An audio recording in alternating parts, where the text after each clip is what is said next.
Well, we are really excited to have our guest on this week. We've been looking forward to this for over a year. I've been trying to get him on, and of course we're talking about the great Bob Proctor. Before I bring Bob on and start asking our questions here, I wanted to sort of give you a little behind the scenes kind of a story that you won't read. You can read lots of things about Bob Proctor. He's obviously a very public person, but this is something you won't read on the internet because it's a private story between Dawn and myself and Bob and some of our other friends.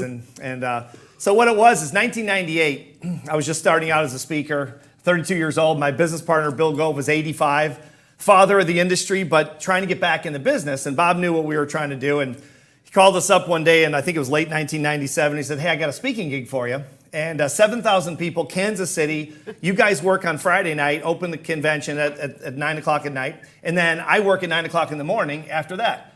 So we were thrilled because we had just put out this album called Everything You Need to Know About Speaking. Mm-hmm. And we were trying to sell it for $200, and our cash back then was going down fast, and we needed a boost. Yeah. And Bob said, okay, I'll see you in Kansas City. So we started, Bob introduced us, gave us a big introduction on stage, and it was fabulous, and the audience was great, and they liked the speech. And afterwards, I held up the album and said, and you remember, Dawn was working in the booth, getting ready. We had a booth right next to Bob's in the exhibit hall. Wow. And so I told the audience, come on up afterwards, and it was the end of the night, for the convention, and come up and see our album. And so 600 people lined up at the gate, the convention hall, and they locked the gate because it was 10 o'clock at night. Oh my gosh. 600 people turned away, so we sold nothing. Right. And so I get back to the hotel, and I called Bob in his room. Told him a story, and he said, okay, don't worry about it. I'll figure something out. I'm out at 9 in the morning. Just be there at 9 in the morning.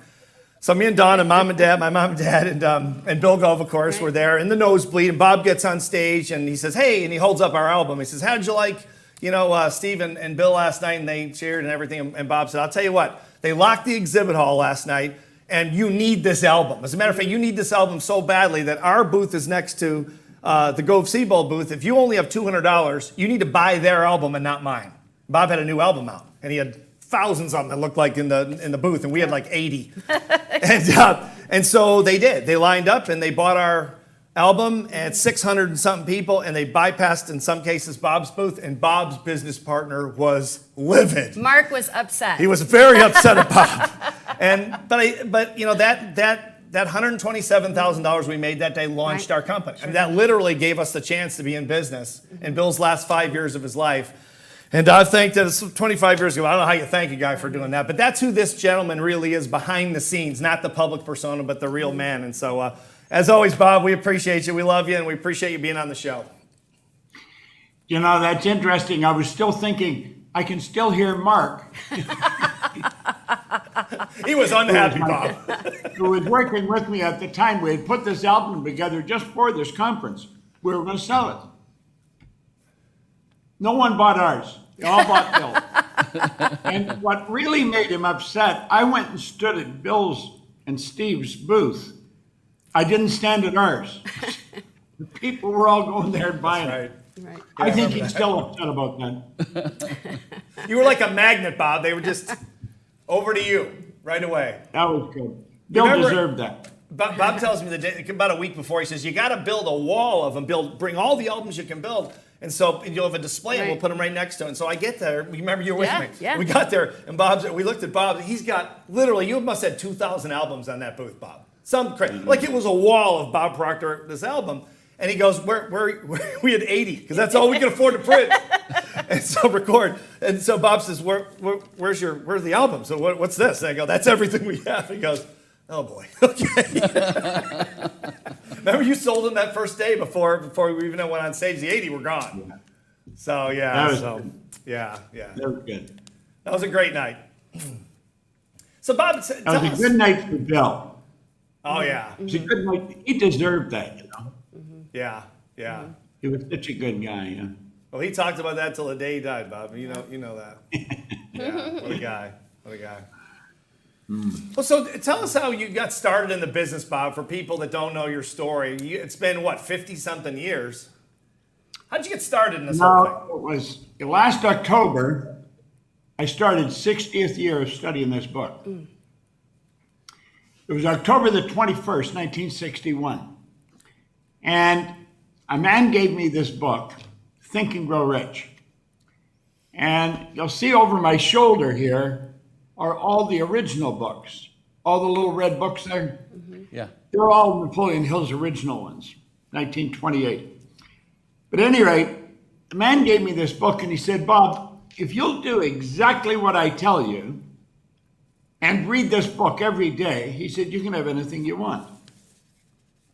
Well, now, I didn't believe that. First of all, I was broke. I think I was earning $4,000 a year, and I owed $6,000. So, I mean, I was not in good shape. And when somebody tells you you can have anything you want, you know, I just didn't believe it. But, you know, I believed him.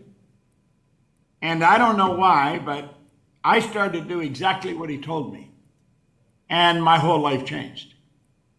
Within a year, I was earning $175,000 a year, and I was cleaning floors. But I was reading this book every day, and I was cleaning offices.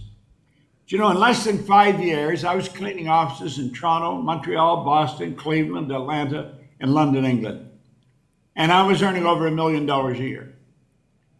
And, you know, I was thinking, knowing I was going to do this, if the people come into your organization, do exactly what you and Don tell them, they can have anything they want. Mm-hmm. Now, if a person's struggling, they probably don't believe that. And I can understand that because most people let their present results control their thinking. And if you let your present control your thinking, you're never going to have more than you've got. What you've got to do is sit down, decide what you want. I got a card in my pocket.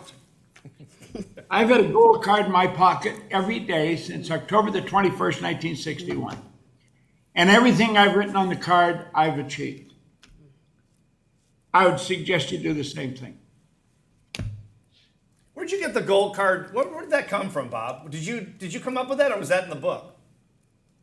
No, it's in the book. It tells you to write your goal on a card. It does. And Okay, I forgot that. there's a funny story behind this. Years ago, way back in the early 60s, if you went in an airport, they had little machines. For a quarter, you'd get 2 pieces of plastic that's sticky on one side. And people would put a picture in them.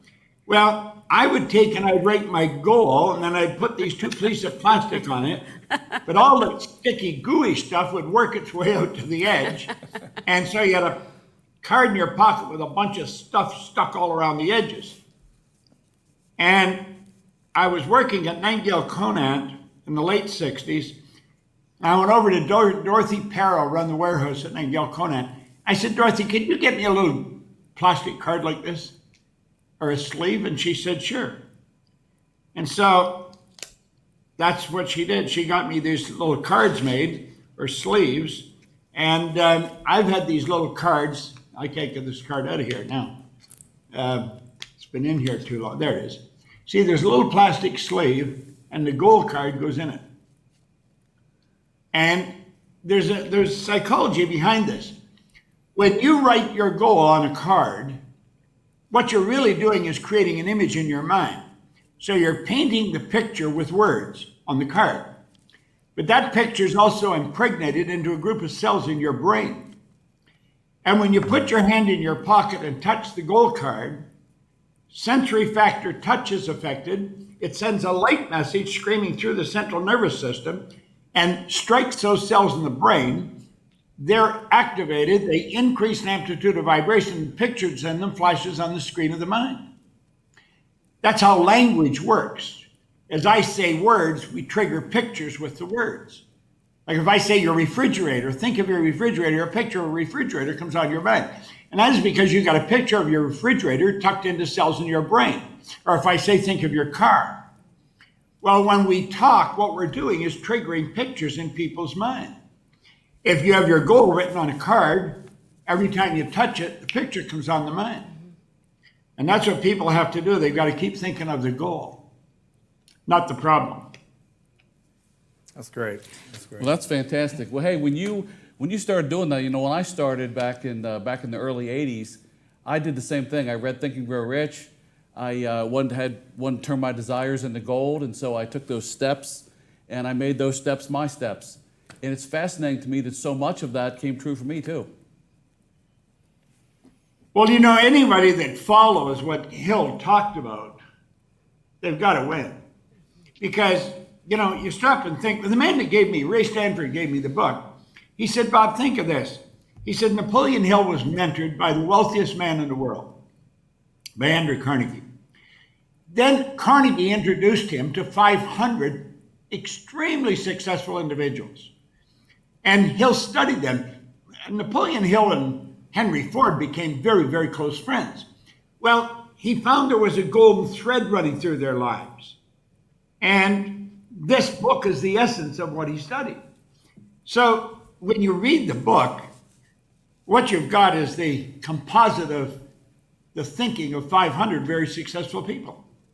It stands to reason that you're going to win.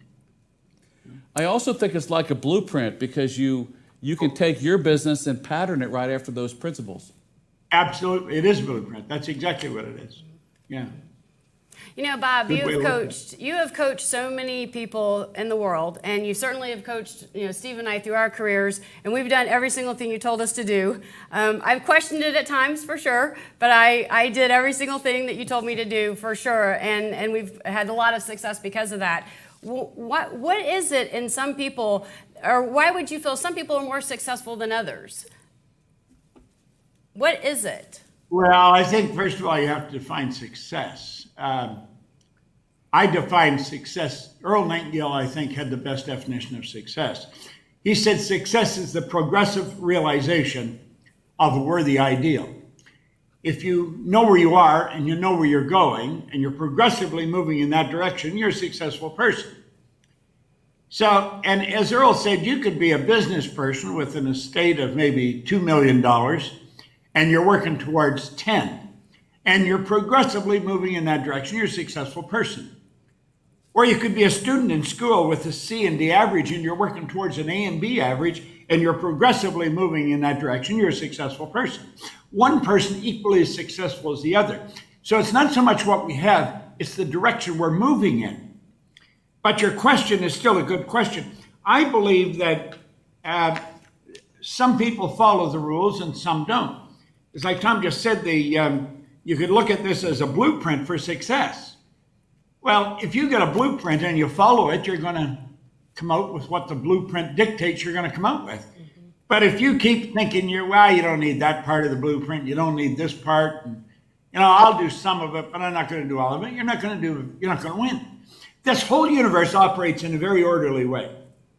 And if you study and understand the laws of the universe, you're going to win. Like all the little creatures out there in the world are completely at home in their environment. They blend in.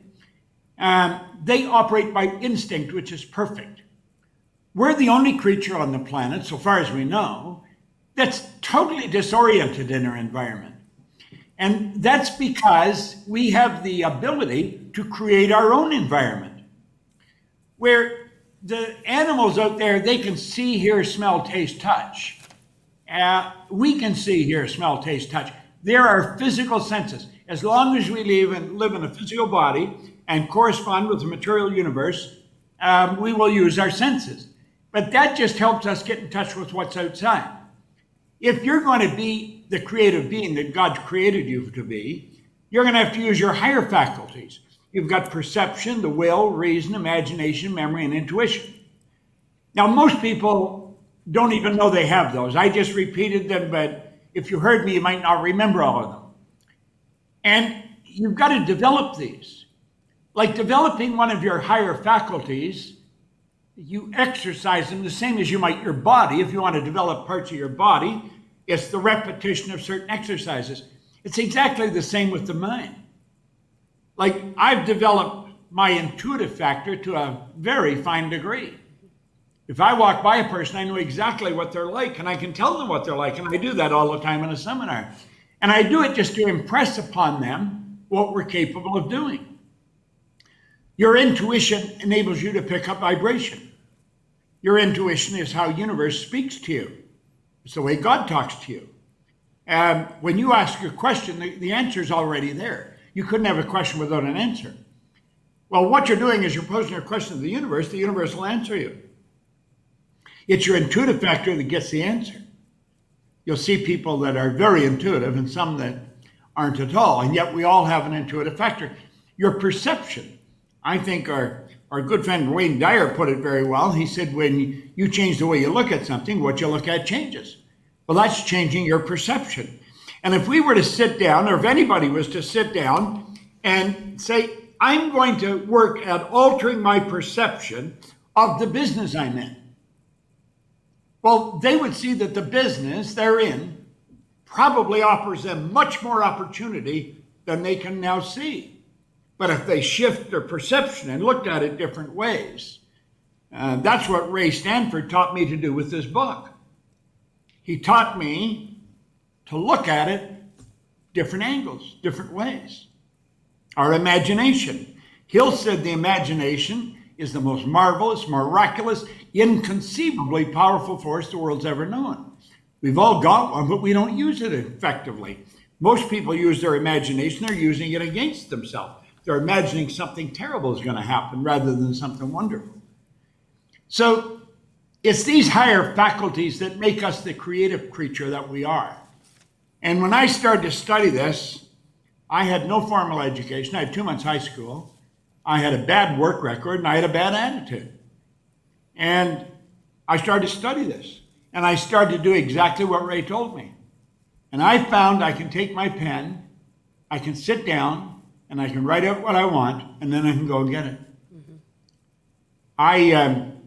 I sat down one day in a house on Maplewood Lane in Glenview, Illinois. This was in 1973. I had worked at Nightingale Conant for 5 years and I just left.